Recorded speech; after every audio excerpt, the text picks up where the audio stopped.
Oi, gente, tudo bem? Estamos de volta e a gente vai continuar a estudar os atos administrativos.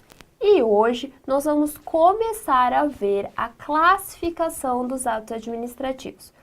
Isso porque eu preferi dividir as classificações em duas aulas. Então, hoje nós vamos ver 3 classificações e na próxima aula nós vamos ver as outras 3 classificações.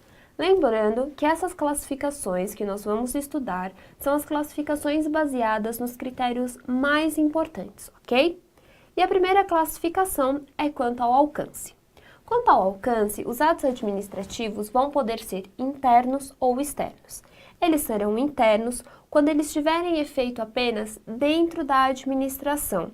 Então, ele só vai atingir os órgãos e os agentes públicos, como, por exemplo, o caso de uma portaria. Já os externos, eles também têm alcance fora da administração, vinculando também terceiros. É o caso da licença e da permissão de uso. A segunda classificação é quanto à composição interna. E quanto à composição interna, os atos administrativos vão poder ser simples. Eles são simples quando eles decorrem da manifestação de vontade de apenas um órgão.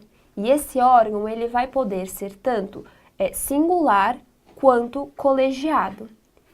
Já os atos compostos, eles decorrem também da manifestação de apenas um órgão, singular ou colegiado, mas eles vão precisar de um visto, uma homologação, uma anuência de um outro órgão.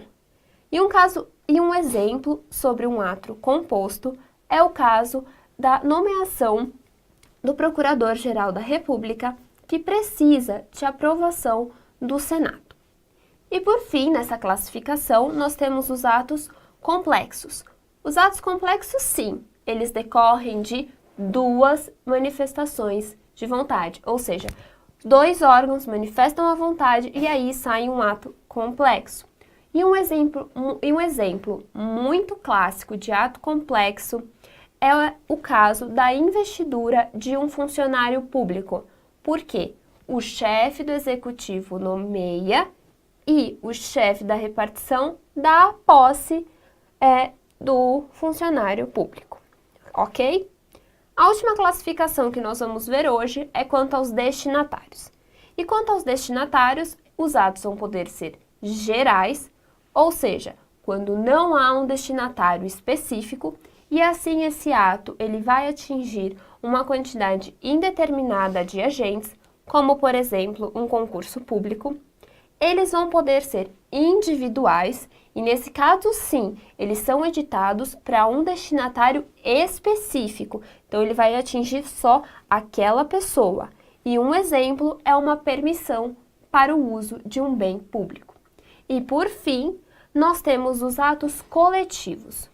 Os atos coletivos também podem ser chamados de atos plúrimos e eles atingem um grupo determinado de pessoas.